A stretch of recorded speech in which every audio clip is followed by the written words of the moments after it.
तो भाई, team India के लिए वर्ल्ड कप का सफर अब एक ऐसे मोड़ पर आ खड़ा हुआ है जहां से बस एक ही रास्ता है, और वो है जीत का रास्ता। वेस्टइंडीज के खिलाफ ये कोई लीग मैच नहीं है, ये है एक वर्चुअल क्वार्टर फाइनल। तो चलिए आज इसी पर बात करते हैं, समझते हैं कि इस हाई स्टेक्स गेम में दांव पर आखिर लगा क्या है और क्यों क्यों टीम में इतने बड़े बदलाव की सुगबुगाहट हो रही है। जरा पिछला मैच याद करिए, जिम्बाब्वे के खिलाफ क्या किया था टीम इंडिया ने। अरे रनों का पहाड़ खड़ा कर दिया था, 256 रन। सोचिए, इस वर्ल्ड कप का सबसे बड़ा स्कोर और टी20 वर्ल्ड कप के इतिहास में भारत का भी सबसे बड़ा टोटल। मतलब जीत भी कैसी, एकदम धमाकेदार शानदार जीत। अब इतनी बड़ी इतनी जबरदस्त जीत के बाद तो ड्रेसिंग रूम में जश्न का माहौल होना चाहिए था, है ना? लेकिन यही तो कहानी में एक ट्विस्ट है। खबरें ये आ रही हैं कि ड्रेसिंग रूम में माहौल जश्न का नहीं बल्कि टेंशन से भरा हुआ है, और इसी टेंशन का नतीजा ये हो सकता है कि इस करो या मरो वाले मैच में टीम इंडिया अपनी विनिंग कॉम्बिनेशन में एक दो नहीं बल्कि तीन तीन बड़े बदलाव के साथ उतर सकती है। तो इसे बार बार वर्चुअल क्वार्टर फाइनल कहा क्यों जा रहा है? देखिए, बात बहुत सीधी है। ये सुपर 8 का कोई मामूली मैच नहीं बचा है। समीकरण एकदम साफ है। जो जीता वो लगभग सीधा सेमीफाइनल में, और जो हारा उसका टूर्नामेंट से पैकअप। और ये रही वो चीज जो सारी टेंशन की असली जड़ है, ये पॉइंट्स टेबल। जरा इस पर नजर डालिए। इंडिया और वेस्टइंडीज दोनों के बराबर बराबर 2-2 पॉइंट्स हैं, लेकिन वो जो आखिरी कॉलम दिख रहा है ना, एनआरआर यानी कि नेट रन रेट, बस वहीं पर सारा खेल है। वेस्टइंडीज का एनआरआर हमसे कहीं बेहतर है, और टी20 क्रिकेट में अरे भाई यही नेट रन रेट है जो रातों रात हीरो को जीरो बना देता है। इसका मतलब क्या हुआ? इसका मतलब ये है कि भारत के पास सिर्फ और सिर्फ एक ही ऑप्शन है, जीत। अगर टीम हार गई या मान लीजिए बारिश ने ही मैच धो दिया, तो उस नेट रन रेट के चक्कर में वेस्टइंडीज आगे निकल जाएगा और हमारा सफर वहीं खत्म। तो कोई अगर मगर नहीं, कोई किंतु परंतु नहीं, जीतना है तो बस जीतना है। और हाँ, ये जीत इतनी आसानी से मिलने भी नहीं वाली। क्यों? क्योंकि सामने कोई छोटी मोटी टीम नहीं बल्कि को होस्ट वेस्टइंडीज है। भाई, ये वो टीम है जिसके पास निकोलस पूरन, आंद्रे रसल जैसे धाकड़ पावर हिटर्स हैं, जिन्हें बड़े मैच का प्रेशर झेलना आता है और जो 200 प्लस का टारगेट बिना मजाक मजाक में चेज कर सकते हैं।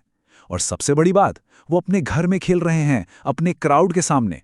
तो इस कैरिबियन चुनौती से निपटने के लिए और जीत को हर हाल में पक्का करने के लिए लगता है टीम मैनेजमेंट एक बिल्कुल नई बदली हुई प्लेइंग 11 के साथ मैदान पर उतरने का मन बना चुका है। तो क्या हो सकता है वो नया कॉम्बिनेशन? आइए एक एक करके देखते हैं। तो शुरुआत करते हैं ओपनर्स से।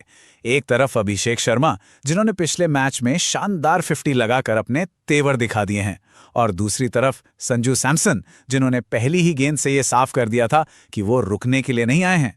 तो इस जोड़ी से उम्मीद यही है कि एक ऐसी विस्फोटक शुरुआत मिले जो वेस्टइंडीज को पहले ही ओवर से बैकफुट पर धकेल दे। अब आते हैं नंबर 3 पर, और यहां एक बड़ा बदलाव देखने को मिला। ईशान किशन, उन्हें ये नई जिम्मेदारी दी गई और उन्होंने इसे बखूबी निभाया भी। पिछले मैच में जब जल्दी विकेट गिर गया था तो उन्होंने पारी को संभाला और अपनी मैच्योरिटी दिखाई। ये साफ बताता है कि वो टीम के लिए किसी भी रोल में ढलने को तैयार हैं।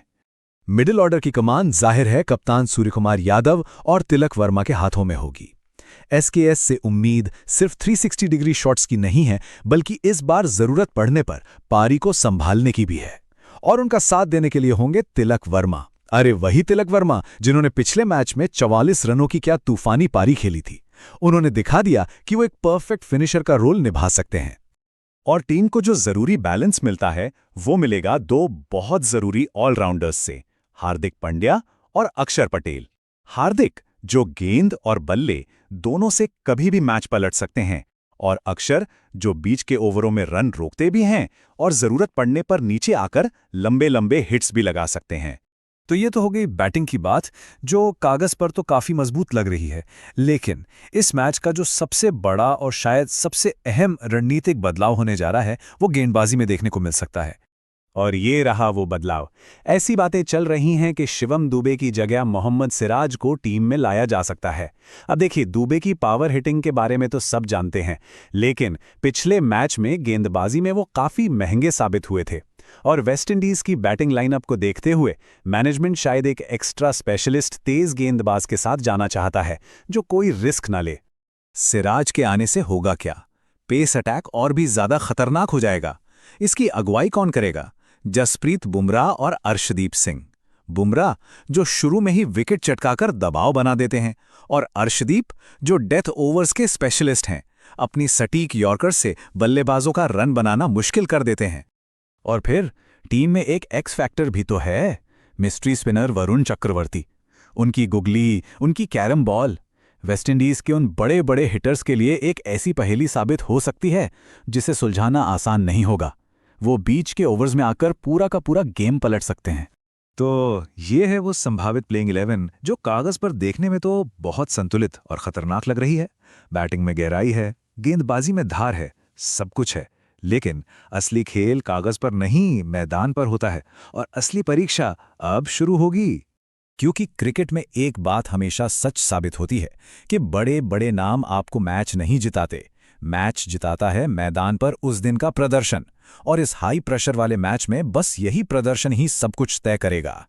तो अब सवाल कई हैं, और सारे के सारे बड़े हैं। क्या हमारे ओपनर्स एक बार फिर वैसी ही तूफानी शुरुआत दे पाएंगे? क्या ईशान किशन नंबर 3 पर आकर पारी को संभाल पाएंगे? क्या तिलक वर्मा एक अच्छे फिनिशर का रोल अदा कर पाएंगे? और शायद सबसे बड़ा सवाल, क्या बुमराह और अर्शदीप डेथ ओवर्स में वेस्टइंडीज के पावर हिटर्स के सामने दीवार बनकर खड़े हो पाएंगे? देखिए, ये मैच सिर्फ 40 ओवर का खेल नहीं है। ये एक प्रेशर कुकर सिचुएशन है, जहां जरा सी चूक और सब खत्म। ये सिर्फ हुनर की परीक्षा नहीं है, ये खिलाड़ियों के जिगरे का, उनके नर्व्स का इम्तिहान है। तो आखिरी और सबसे बड़ा सवाल यही है कि क्या ये नई बदली हुई टीम इंडिया इस जबरदस्त दबाव में निखर कर सामने आएगी या फिर बिखर जाएगी? इस वर्चुअल क्वार्टर फाइनल का नतीजा चाहे जो भी हो, एक बात तो तय है कि ये एक यादगार मुकाबला होने वाला है।